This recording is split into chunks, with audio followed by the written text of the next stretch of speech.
Maranata, é sempre um prazer estar com os santos para podermos adorar a Deus neste dia muito especial para a nossa juventude, para o Clube dos Desbravadores.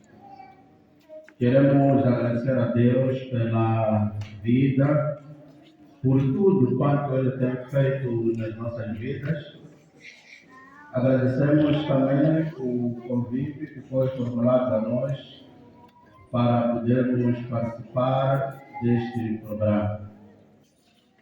Também estendemos os nossos agradecimentos ao grupo Herdeiros do Reino, que cantaram para nós algo muito belo. Que Deus possa vos abençoar e que continue cantando e louvando a Deus. Porque a música nós acreditamos que é uma das formas de pregar o Evangelho. Os irmãos não sabiam, lá no céu vamos continuar a cantar, mas pregação não há de existir lá no céu. Então, Deus possa nos abençoar.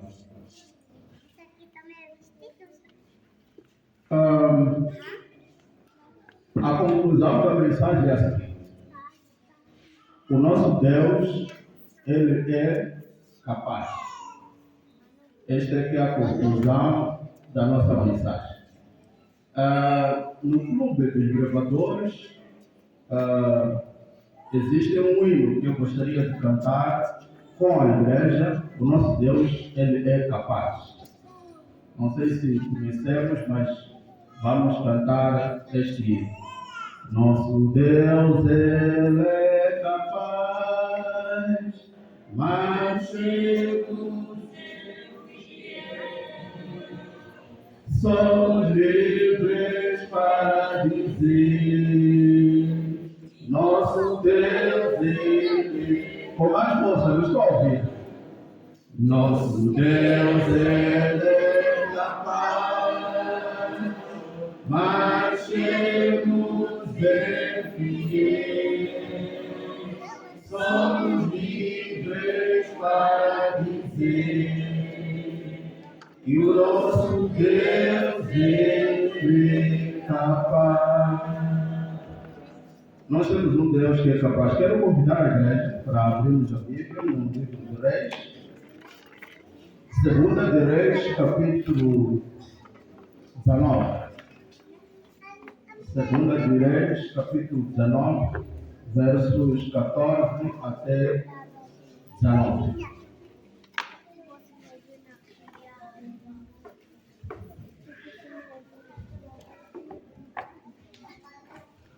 Segunda de Reis, capítulo 19, versos 14 até 19.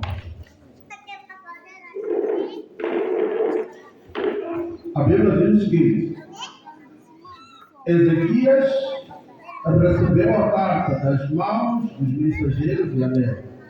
Então subiu ao templo do Senhor e estendeu-a perante o Senhor.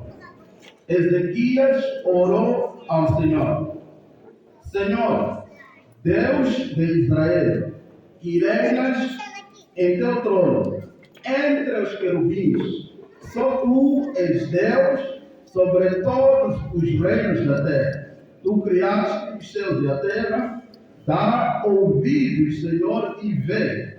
Ouve as palavras que Senaqueribe enviou para insultar o Deus vivo. É verdade, Senhor, que os reis assírios fizeram de todas essas nações e seus territórios um deserto. Atiraram os deuses delas no fogo e os destruíram, porque não eram deuses, eram apenas madeira e pedra moldadas por mãos humanas. Agora, Senhor nosso Deus, salva-nos das mãos dele, para que todos os reinos da terra saibam que só tu, Senhor, és Deus. Vamos lá. Obrigado, Deus, pela leitura da palavra. Não temos a necessária capacidade para interpretar, por isso queremos suplicar nessa hora que o seu Santo Espírito possa trabalhar nas nossas mentes, nos nossos corações, para que a sua palavra possa chegar a nós e transformar-nos para ficarmos mais próximos de si. São essas graças, meu Pai, que te pedimos em nome do amor de Jesus Cristo. Amém. A história que nós lemos, ela começa quando um rei assírio chamado Senaqueribe, ele ameaça o povo de Deus à destruição. Mas para nós podermos perceber o contexto do que está a se passar, vou dar um pouco do historial. Nós sabemos que Abraão teve 2 filhos, Ismael e Isaac. Isaac era o filho da promessa. Isaac teve 2 filhos, chamados Esaú e Jacó. E a Bíblia informa-nos que Jacó enganou o seu irmão, obtendo a primogenitura. Por isso mesmo, ele teve que sair da sua casa, teve que fugir e foi para a casa de Labão, o seu tio. Chegando na casa de Labão, o seu tio Labão tinha 2 filhas. Uma chamada Raquel, a mais bonita, a mais nova nesse caso, e também tinha a Léa, que era a mais velha, e com alguns desafios em termos de beleza. Quando Jacó chegou lá, ele reparou para a Raquel, e ele gostou da Raquel. E a Bíblia nos informa que Jacó trabalhou 7 anos para poder ter a Raquel.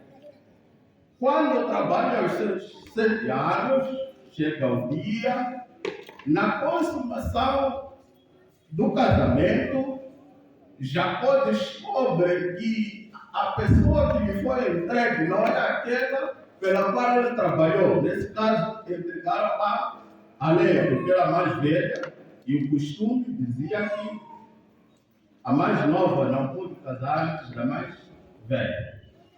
E como ele gostava, trabalhou mais 7 anos. E foi dada a Raquel, a esposa que ele mais gostava. E o seu tio, Labão nesse caso, Jacó ficou com 2 esposas, Raquel e Léa. O seu tio, Labão, entregou-lhe mais 2 concubinas e Jacó passou a ter 4 esposas. Mas nesse ponto eu preciso esclarecer uma coisa. Na Bíblia, existem momentos em que a Bíblia menciona um fato histórico e existem outros momentos em que ela recomenda algo. Neste caso, a Bíblia está a mencionar um fato histórico, não está a recomendar. Não queremos ouvir depois, quando chegar em casa, o irmão ao lado chamar a esposa dele, arranja lá mais 2, porque na Bíblia vimos isso. Não é o que estamos a dizer. É um fato histórico, era o costume deles lá. Isso fica claro. Continuando. Jacó teve 12 filhos. Com a Léa, a mais velha, ela teve 4 filhos. Teve o Rúben, teve o Simeão, teve Judá e teve Levi. Com a mais nova, teve 2 filhos, que é o Benjamim e o José. A Bíblia menciona que ela morreu dando parto ao Benjamim. Jacó ficou com 6 filhos, e os outros 6 filhos, eles nasceram das 2 concubinas, e ele teve 12 filhos, as quais normalmente nós temos chamado das 12 tribos de Israel, os 12 filhos de Jacó. Mas deixa eu esclarecer algo nesse ponto. Quando eles chegam em Canaã, os irmãos sabem que Deus separou os levitas e eles passaram a exercer o sacerdócio. José, ele saiu, foi vendido, ele passou a estar no Egito. Nesse caso ficaram 10 filhos. José teve 2 filhos. São esses 2 filhos de José que foram juntar-se aos 10 filhos de Jacó e fizeram as 12 tribos de Israel. Quando estas 12 tribos de Israel chegaram lá em Canaã, separaram-se, e houve um momento da história em que as 12 tribos elas separaram. 10 tribos ficaram no sul, que é chamado do reino de Israel, algumas vezes é chamado de Efraim, outras vezes é chamado de Manasse, e algumas vezes o mesmo reino também é chamado de Samaria. 10 tribos no sul. E no norte ficou o reino que nós conhecemos, o reino do norte, que é o reino de Judá, que fazia parte a tribo de Benjamim e a tribo de Judá. A história que nós lemos diz que Senaqueribe, o rei da Síria, nós sabemos que os assírios eram pessoas muito más, que matavam, não porque tinham algum projeto, mas porque eles gostavam de fazer isso. E no ano 722 a.C., a história de Israel ela muda completamente. Até ao livro de Reis, nesta história, nós conhecemos as 12 tribos, os reinos do sul e os reinos do norte. Mas depois do livro de Reis para frente, os irmãos nunca vão ouvir sobre o reino de Israel, somente o reino de Judá. E aquilo que nós chamamos hoje de judeus é apenas os descendentes da tribo do norte de Judá e Benjamim. Porque neste ano, Senaqueribe, ele foi atacar as 10 tribos que estavam no sul. E ele atacou e desolou todo aquele reino. Quando ele ataca aquele reino, depois de algum tempo, ele agora faz um programa para ir atacar o reino do sul, o reino de Judá. Quando ele faz isso, Ezequias, que era o rei, ele teve medo, porque ele viu que os seus irmãos, as 10 tribos, foram destruídas com este rei, e agora esse rei está vindo para nós. E ele teve medo. Quando nós lemos o capítulo 18 deste mesmo livro de Reis, nós vemos que por Ezequias ter tanto medo do rei Senaqueribe, ele enviou, disse: olha, não precisa você vir nos atacar. Nós vamos dar ouro, vamos pagar imposto, não precisa vir até aqui. E a Bíblia menciona que, de fato, ele levou 10 toneladas de prata, ouro e mandou para Senaqueribe para não ser atacado, porque Ezequias estava com medo. Mas a Bíblia diz que Senaqueribe, ele não ficou satisfeito com aquela oferta. E ele continuou com o seu plano de destruir Judá, de destruir o povo de Deus. Foi quando o Senaqueribe enviou alguns mensageiros para o reino de Judá, e eles pararam. Os irmãos sabem que as cidades antigamente eram cercadas por muros. e eles pararam no portão da cidade. Parado no portão da cidade, Ezequias também enviou os seus mensageiros para poderem saber do que se tratava, o que os outros mensageiros queriam. Chegando lá, os mensageiros de Senaqueribe começaram a gritar que, olha, vocês não podem confiar no vosso Deus, porque esse vosso Deus, se fosse um Deus forte, se fosse um Deus que defende, por que não defendeu os vossos irmãos lá em Israel quando nós fomos atacados? Vocês não confiam nada, nós iremos entrar e vos escravizar. Quando os mensageiros do rei Ezequias estavam a reconhecer a ordem, irmãos, estamos a pedir para baixar essa voz, estamos a pedir para vocês falarem, não falarem em hebraico, porque estão a ameaçar o povo lá dentro. Falem em aramaico, nós percebemos aramaico. Mas os mensageiros disseram que não. A mensagem que nós estamos a trazer não é para vocês, nós também queremos que todos ouçam que vocês não têm mais solução. A única coisa que vocês podem sair, fazer, é vocês abrirem o portal, saírem. Nós vamos vos levar para uma cidade chamada Nínive e vamos dar uma boa vida lá e vocês vão trabalhar para nós. Essa é a única saída que vocês têm. Quando os mensageiros voltaram para o rei Ezequias com essa mensagem, foi quando o rei Ezequias percebeu que ele já não tinha como resolver o assunto, porque eles de fato iam vir.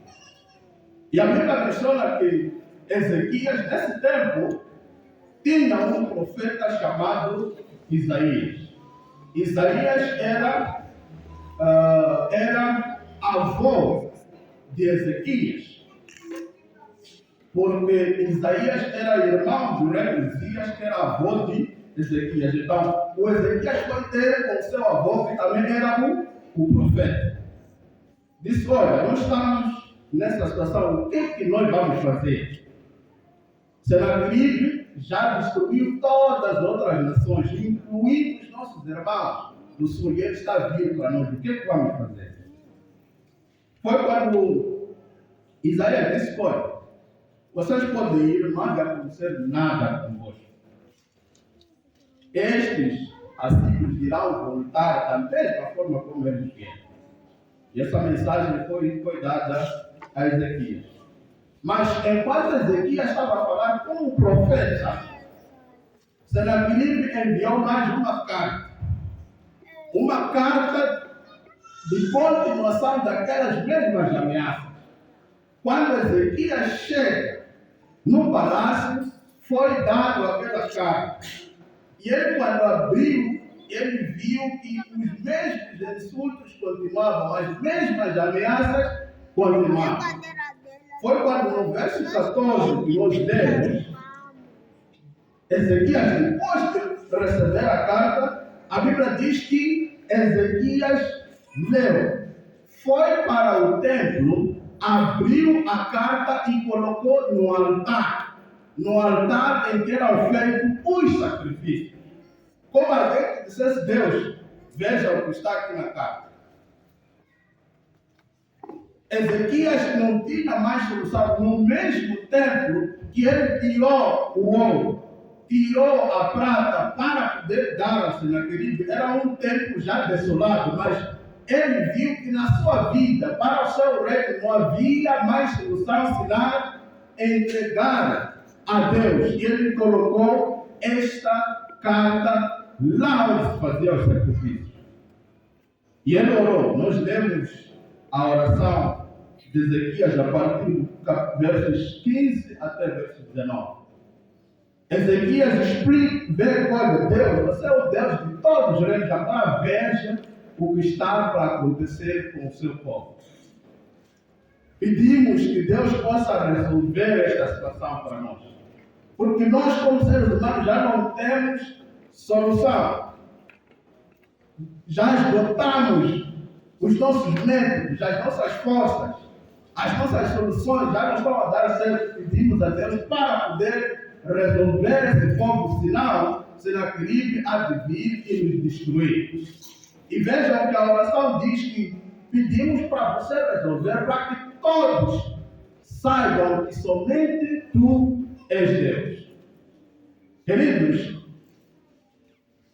quando Senaqueribe entregou esta carta no templo, quando ele entregou o problema que tinham a Deus, Deus respondeu mais uma vez por intermédio do profeta Isaías. E o profeta Isaías disse: olha, essa batalha não é vossa. Espere que Deus irá resolver. E os versos a seguir mostram que durante a noite Deus enviou um anjo e foi para o acampamento dos assírios. E aquele anjo matou 185.000 soldados assírios. Quando os israelitas acordaram, eles só viam corpos de soldados mortos. Quando Senaqueribe acordou, ele viu que a situação não estava boa, os seus homens já tinham morrido, ele arrumou as suas pastas e voltou para a Síria. Deus tinha resolvido o problema do povo de Deus. Senaqueribe, quando ele chega lá na Síria, em Nínive, derrotado, os seus próprios filhos é que mataram a ele. Esse era o comportamento dos assírios. Por isso, nós quando lemos a história de Jó, Jó conhecia muito bem quem eram os assírios. Quando os assírios foram atacar o reino do sul e destruiu todas aquelas 10 tribos, Jó estava lá, ele viu. Por isso, quando Deus disse, vai lá ter com eles, Jó conhecia quem eram os assírios. Mas essa é uma história para um outro dia. Queridos, o que nós temos que perceber é que Deus resolveu o assunto daquele povo. Numa situação em que eles temiam pela morte, numa situação em que o rei Ezequias já tinha tentado uma solução de pagar impostos e não deu certo, Deus, mesmo assim, ele veio ao socorro do seu povo. Queridos, nesta tarde, eu gostaria de dizer aos irmãos que nós temos um Deus que é capaz. Um Deus que pode resolver os nossos problemas, sejam quais forem eles.